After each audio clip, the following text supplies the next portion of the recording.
This is Autoline Daily, the show dedicated to enthusiasts of the global automotive industry. Is the auto industry in a funk? Has it stalled out?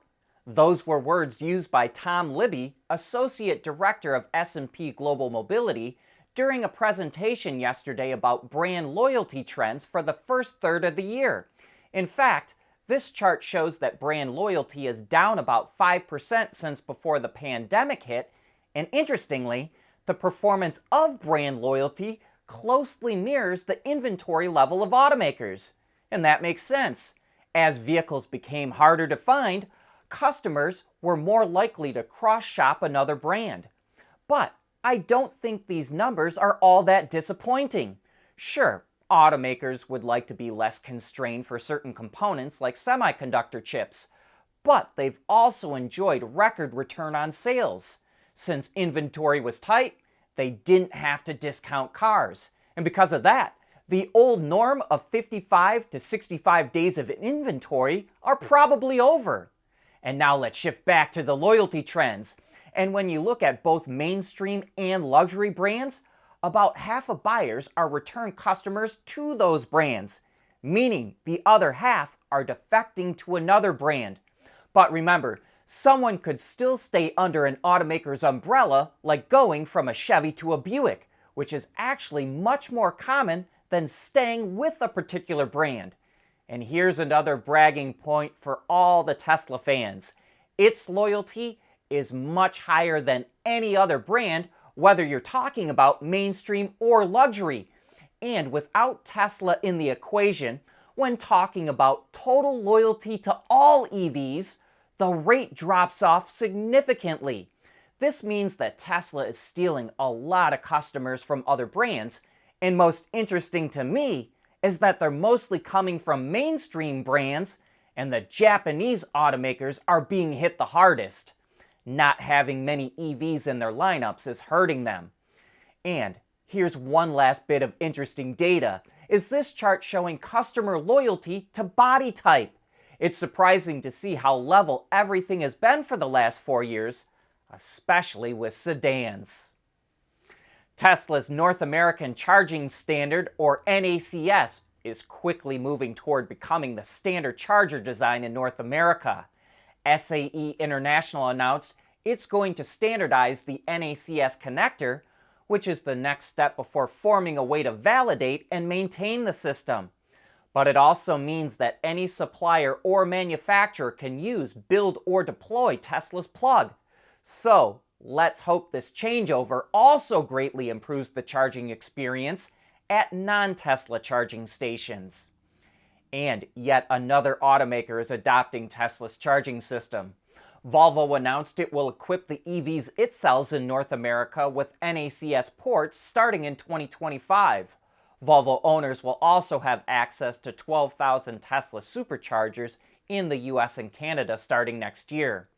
Volvo is the first European automaker to adopt Tesla's charging system and the fourth OEM overall, following Ford, GM, and Rivian.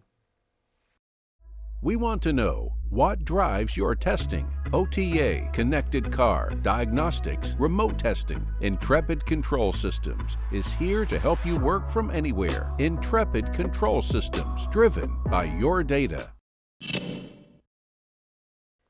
Small pickups perform poorly in rear seat safety tests done by the Insurance Institute for Highway Safety, or IIHS. None of the 5 trucks it tested earned a good rating. The best was the Nissan Frontier, which earned an acceptable rating. The Ford Ranger was rated marginal, and the Chevy Colorado, Jeep Gladiator, and Toyota Tacoma all earned poor ratings. The IIHS only tested crew cab versions of the trucks. And the ratings are based on the IIHS's updated moderate overlap front crash test it launched last year, which now includes rear seat protection. It found that the dummy's head would come dangerously close to the front seat back, and that data showed a risk of neck and chest injuries. The IIHS says these issues indicate that better seat belts are needed in the rear, like the more advanced ones used in front seats. Thanks to improving inventory, car sales are rebounding in the U.S. According to a new forecast from Cox Automotive, sales in the first half of the year will hit 7.65 million units, up 11% compared to a year ago. And because the first half was stronger than expected, Cox is increasing its full-year forecast to 15 million units, up from 14.1. A big reason for the improvement is an increase in inventory levels, which are up 70% compared to last June. Another big driver of the increase is the fleet market. Fleet sales are expected to increase 40% in the first half compared to last year, while retail sales are only expected to increase 3%. Cox is also forecasting that BEV sales will pass 1 million units for the first time in the U.S. this year. In the first half, they're expected to fall just shy of 500,000 units. BEVs now account for nearly 7% of the new car market in the U.S. And speaking of EV sales, Tesla's strategy of slashing car prices to boost sales is paying off in China. According to an analyst with China Merchants Bank International Securities, Tesla's sales will hit 155,000 units in the second quarter, which is 13% more than the record it set in the first quarter. And Deutsche Bank is forecasting about the same for Tesla in China.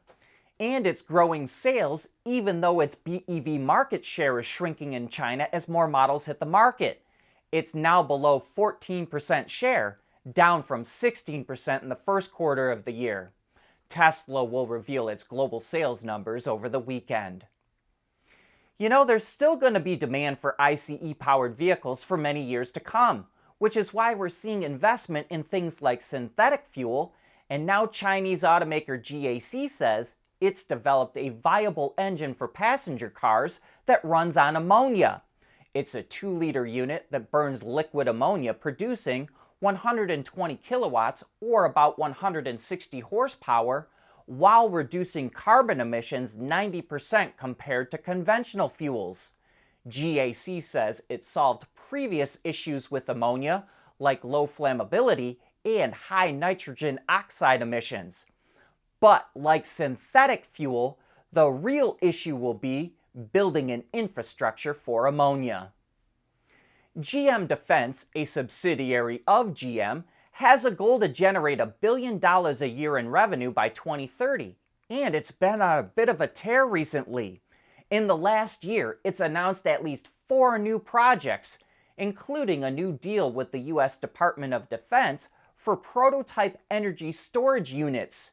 Based on GM's Ultium platform, they can use hydrogen or fuel-powered generators, as well as stationary and mobile batteries, to power equipment or create mini microgrids in remote areas.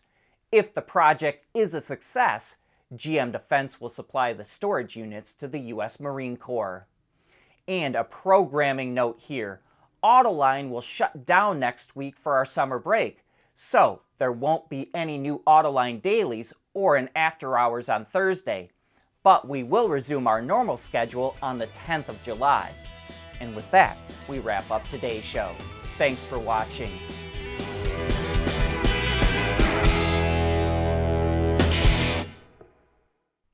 Autoline Daily is brought to you by Bridgestone, solutions for your journey.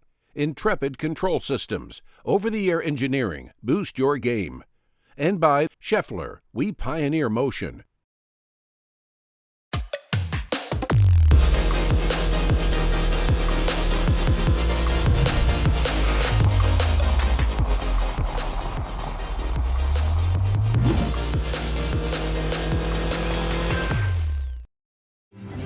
At Schaeffler, we pioneer motion. Electrifying mobility, manufacturing smarter, reducing CO2 emissions, making energy production clean. Schaeffler pioneers motion to advance how the world moves.